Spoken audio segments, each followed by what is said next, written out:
Assalamualaikum warahmatullahi wabarakatuh. Sebelumnya perkenalkan saya Aulia Analisa dengan NIM 230321100121 dari kelas A. Nah, di sini saya akan menjelaskan terkait mini riset saya, yaitu yang meneliti terkait analisis preferensi konsumen dalam pemilihan beras di Indomaret Telang. Langsung saja pada bab pertama, yaitu pendahuluan, di mana saya membahas terkait yang pertama yaitu latar belakang. Nah, beras sendiri yaitu makanan pokok yang penting bagi masyarakat Indonesia dengan konsumsi yang lebih tinggi dibandingkan dengan sumber karbohidrat lainnya seperti ubi-ubian. Nah, keberagaman produk beras sendiri di Indomaret Telang ada berbagai merek seperti ada beras dengan merek Fortune, Rojo Lele, Sania, dan juga Laris yang memberikan keleluasaan kepada konsumen dalam memilih preferensi beras yang paling mereka sukai. Nah, dalam penelitian ini bertujuan untuk mengetahui pengaruh atribut produk seperti kualitas, harga, warna, dan juga kepulenan nasi terhadap keputusan pembelian beras konsumen pada Indomaret Telang. Dengan analisis korespondensi ini diharapkan dapat mengetahui hubungan antara atribut produk dan juga pemilihan merek. Hasil penelitian ini akan membantu produsen dan juga retailer dalam merencanakan strategi pemasaran yang lebih efektif serta memahami dinamika konsumsi beras yang ada di Indonesia. Yang kedua yaitu ada rumusan masalah. Pada penelitian saya kali ini ada beberapa rumusan masalah, yaitu untuk mengetahui atribut produk beras, kualitas, harga, warna, dan kepulenan nasi yang paling diperhatikan oleh konsumen dalam pembelian beras di Indomaret, untuk mengetahui bagaimana preferensi konsumen terhadap merek beras seperti Fortune, Rojo Lele, Sania, dan juga Laris yang dijual di Indomaret Telang, dan juga apakah terdapat pengaruh yang signifikan dalam keputusan pembelian konsumen dengan berdasarkan atribut yang diperhatikan. Nah, selanjutnya yaitu tujuan. Tujuan dari penelitian saya sendiri yaitu untuk mengidentifikasi atribut-atribut produk beras yang paling berpengaruh terhadap keputusan pembelian beras di Indomaret Telang, dan untuk menganalisis preferensi konsumen terhadap merek beras yang berbeda berdasarkan atribut kualitas, harga, warna, dan juga kepulenan nasi. Dan yang terakhir untuk mengetahui apakah terdapat perbedaan yang signifikan dalam pilihan konsumen terhadap merek beras berdasarkan atribut yang diperhatikan. Dan yang terakhir yaitu manfaat. Manfaat dari mini riset atau penelitian saya yaitu untuk memberikan wawasan terkait preferensi konsumen dalam memilih beras di Indomaret Telang dengan berfokus pada atribut seperti kualitas, harga, warna, dan juga kepulenan nasi. Nah, dengan memahami atribut-atribut tersebut, kita dapat mengetahui atribut mana yang paling berpengaruh, sehingga produsen dapat menyusun strategi pemasaran dan pengembangan produk agar sesuai dengan apa yang dibutuhkan konsumen. Selanjutnya yaitu pada bab 2 di tinjauan pustaka, yaitu yang pertama ada konsep dasar analisis korespondensi. Nah, analisis korespondensi sendiri pertama kali diperkenalkan oleh James Paul Banzeri pada tahun 1960-an. Nah, analisis korespondensi ini merupakan teknik analisis yang digunakan untuk menganalisis tabel kontingensi yang menunjukkan hubungan antara dua variabel. Nah, metode ini mengubah data menjadi representasi berdimensi rendah sehingga memudahkan identifikasi pola dan asosiasi analisis korespondensi dan analisis koresponden dan memudahkan identifikasi pola dan asosiasi. Nah, analisis korespondensi sendiri juga digunakan dalam penelitian untuk memudahkan dalam memahami hubungan variabel kategorikal serta analisis yang juga berguna dalam segmentasi pasar dan pengambilan keputusan di berbagai bidang. Nah, selanjutnya yaitu penelitian terdahulu. Nah, sebelum saya melakukan penelitian dengan mini riset saya, terdapat juga penelitian terdahulu, yaitu ada penelitian tentang pembelian beras seperti yang dilakukan di Kecamatan Cibenying Kidul. Nah, pada penelitian ini menunjukkan bahwa kualitas dan harga adalah faktor utama dalam keputusan pembelian. Nah, selain itu, studi lain menyoroti pentingnya iklan dalam membentuk persepsi konsumen. Dengan adanya analisis korespondensi, penelitian ini bertujuan memvisualisasikan hubungan antara atribut beras, rasa, tekstur, kemudahan memasak, dan preferensi konsumen, sehingga memberikan wawasan bagi produsen untuk merumuskan strategi pemasaran yang lebih efektif. Nah, selanjutnya kita masuk ke bab 3, yaitu ada metodologi penelitian. Yang pertama yaitu ada populasi sampel. Nah, jenis penelitian yang saya gunakan yaitu penelitian kuantitatif dengan responden berjumlah 77 sampel responden yang dipilih secara acak menggunakan teknik random sampling yang bertujuan untuk berfokus pada konsumen yang membeli beras di Indomaret Telang. Untuk teknik pengumpulan datanya, saya menggunakan metode pengumpulan data dengan menggunakan kuesioner. Dengan cara kuesioner dibagikan kepada para konsumen yang pernah belanja beras di Indomaret Telang dengan memperhatikan atribut beras berdasarkan kualitas, harga, warna, dan kepulenan nasi, dan juga merek beras yang ada di Indomaret seperti Fortune, Rojalele, Sania, dan juga Laris. Nah, saya mengumpulkan data dari kuesioner yang diisi oleh masyarakat Telang, khususnya mahasiswa di Universitas Trunojoyo Madura. Selanjutnya yaitu ada teknik analisis data. Nah, teknik analisis data yang saya gunakan yaitu menggunakan analisis korespondensi dengan menggunakan SPSS. Berikut teknik analisis data menggunakan SPSS. Yang pertama, kita kumpulkan data dari kuesioner, kita buat tabulasi di aplikasi Excel. Selanjutnya kita salin.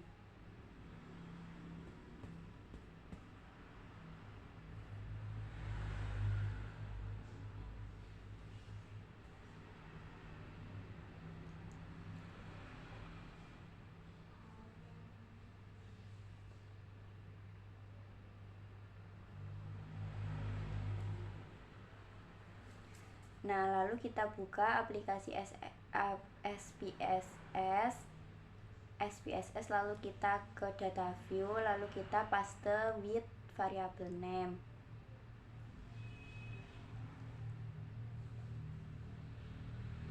Nah, jika sudah, kita ke data, lalu ke week cases, lalu kita pilih week cases B, lalu kita masukkan jumlah ke frekuensi variabel, lalu kita pencet OK. Nah, nanti akan muncul week B jumlah.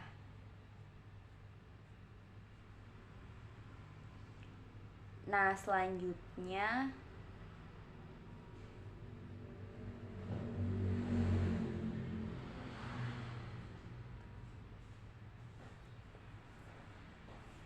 kita kembali ke data view, lalu kita pencet ke variabel view, lalu kita ganti desimal menjadi 0,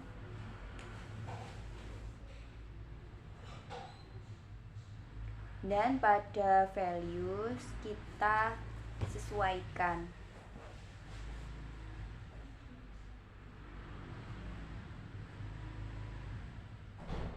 Nah, untuk value-nya kita tulis 1 dan labelnya kita sesuaikan karena tadi atribut kita ada 4, yaitu ada kualitas, terus yang kedua itu ada harga, yang ketiga ada warna, dan yang keempat yaitu ada kepulenan nasi.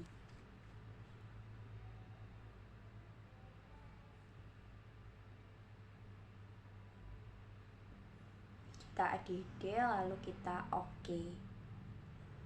Nah, selanjutnya yang di merek beras kita ganti juga. Untuk value-nya angka 1, untuk labelnya Fortune. Untuk nomor 2 itu ada Rojalele.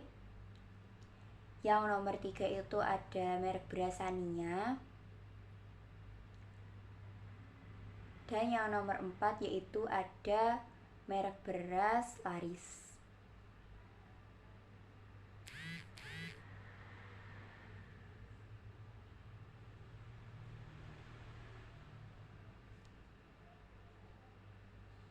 Nah, selanjutnya kita ke measure. Kita ganti menjadi scale nominal. Sudah, kita langsung ke analyze. Terus ke dimension reduction, ke correspondent analyze. Setelah itu kita masukkan atribut ke round, sedangkan merek beras itu ke kolom. Nah, lalu kita ke model.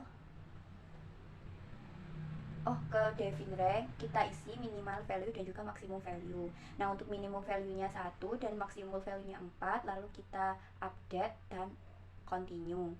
Sama kayak tadi, untuk minimum value-nya 1, maksimum value-nya 4, update lalu continue. Setelah itu kita ke model.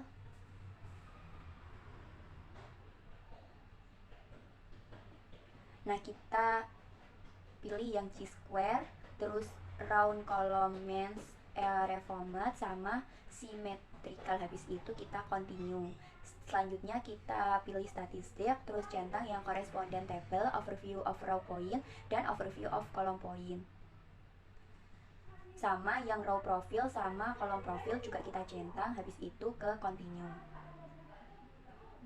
Selanjutnya ke plot. Nah, untuk plot ini kita centang yang bplot, lalu row point, column point, dan juga display all dimension in the solution, lalu continue. Setelah itu kita oke. Nah, maka akan keluar outputnya. Selanjutnya yaitu hasil dan pembahasan.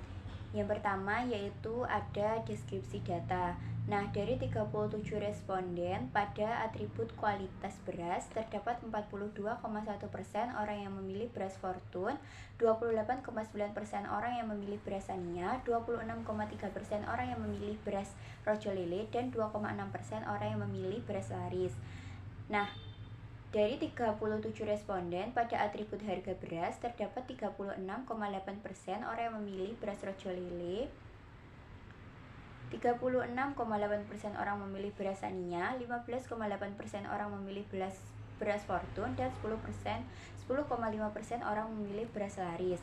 Nah, dari 37 responden pada atribut warna beras, terdapat 44,7% orang memilih beras Sania, 31,6% orang memilih beras Rojo Lele, dan 23,7% orang memilih beras Fortune. Dan yang terakhir, dari 37 responden pada atribut kepulenan nasi, terdapat 31,6% orang yang memilih beras Rojo Lele, 28,9% orang memilih beras Sania, 28,9% orang memilih beras Fortune, dan 10,5% orang yang memilih beras Laris. Selanjutnya yaitu ada hasil dari analisis korespondensi.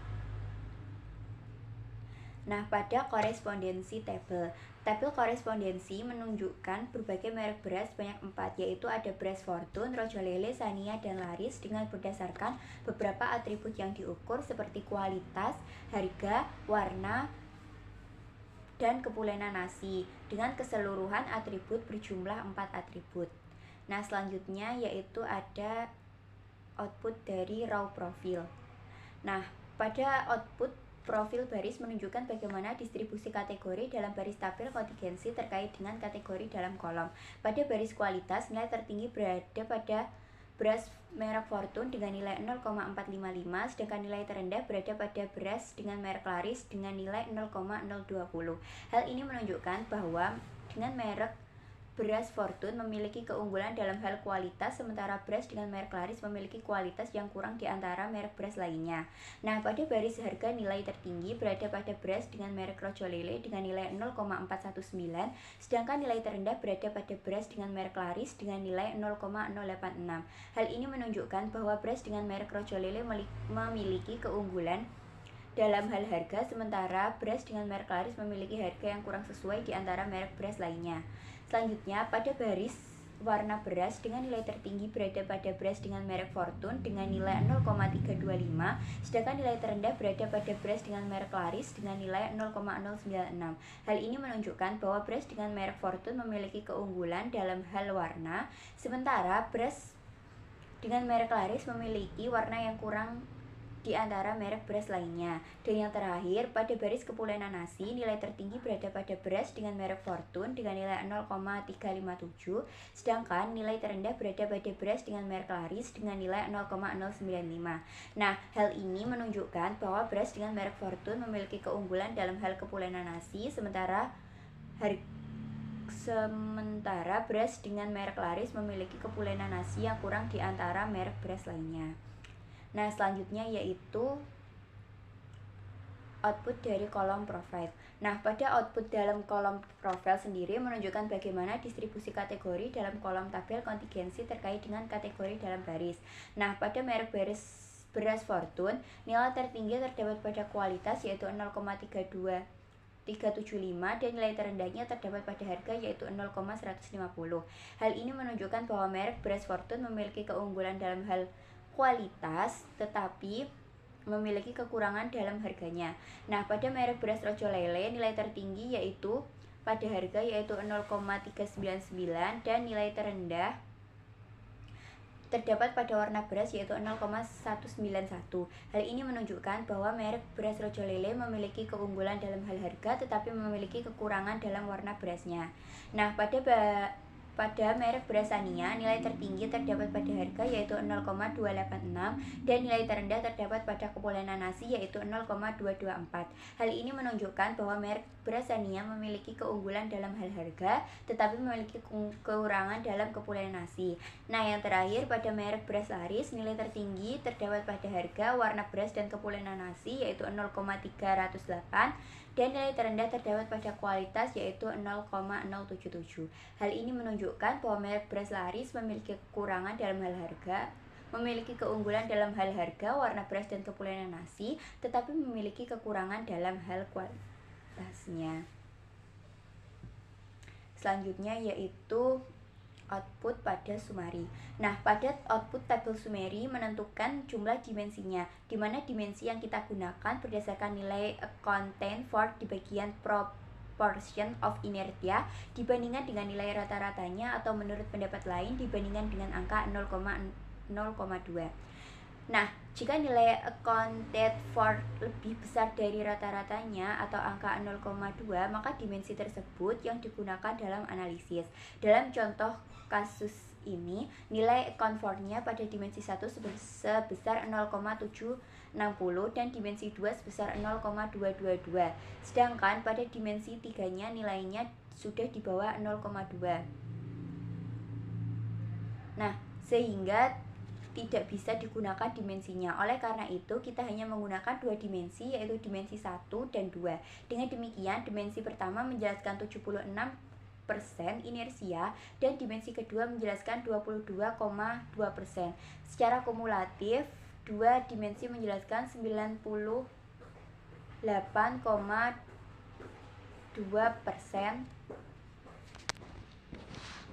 variansi data. Hal ini dapat kita simpulkan bahwa sebagian besar hubungan antar kategori dijelaskan oleh dua dimensi ini dan dua dimensi tersebut sudah cukup untuk memvisualisasi hubungan antar kategori. Selanjutnya yaitu ada output dari overview row point, overview column point, dan juga row point for attribute symmetrical normalis. Nah, kategori yang posisinya berdekatan di peta menunjukkan adanya hubungan atau pola yang mirip antara kategori tersebut. Nah, berdasarkan grafik ada beberapa atribut yang berdekatan pada setiap kuadrannya. Pada kuadran 1 terdapat warna, kuadran 2 terdapat kepulenan nasi, kuadran 3 terdapat kualitas, dan kuadran 4 terdapat harga. Adapun jika dilihat dari kedekatannya, warna dekat dengan kepulenan nasi.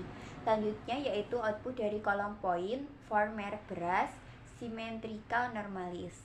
Nah, kategori yang posisinya berdekatan di peta menunjukkan adanya hubungan atau pola yang mirip dalam kategori tersebut. Berdasarkan grafik ada beberapa toko yang beberapa merek beras yang berdekatan. Nah, kedekatan ini menunjukkan bahwa terdapat hubungan atau kemiripan pada merek beras tersebut. Pada kuadran 1 terdapat beras Laris dan Sania, kuadran 2 terdapat beras Fortune, dan kuadran 4 terdapat beras Rojo Lele. Jika dilihat dari kedekatannya, beras Laris dan Sania berdekatan. Selanjutnya yaitu output pada raw dan kolom poin symmetrical normalis. Nah, kesimpulannya, berdasarkan grafik tersebut,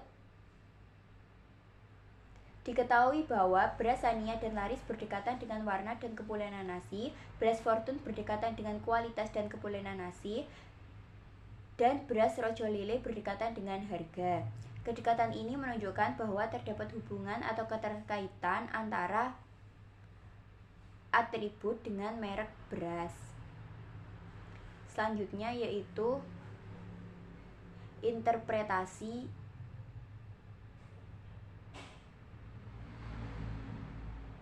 hasil.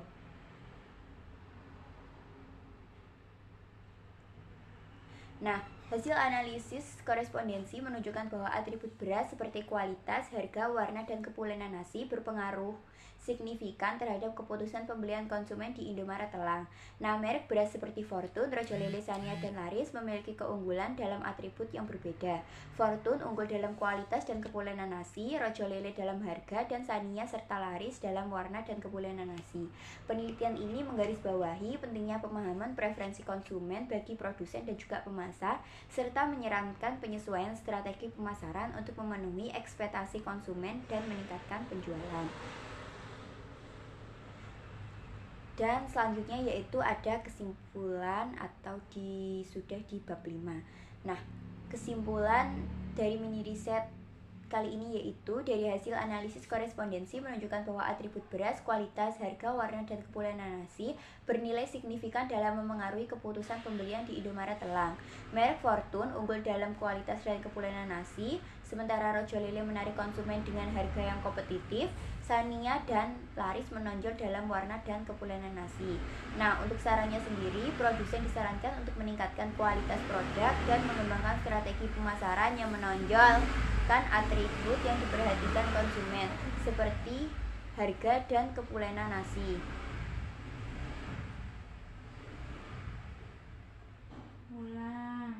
Nah, kita juga bisa produsen juga bisa melakukan survei berkala, juga penting untuk memahami perubahan preferensi konsumen dan menyesuaikan penawaran produk. Oke, sekian dari saya, kurang lebihnya mohon maaf. Wassalamualaikum warahmatullahi wabarakatuh.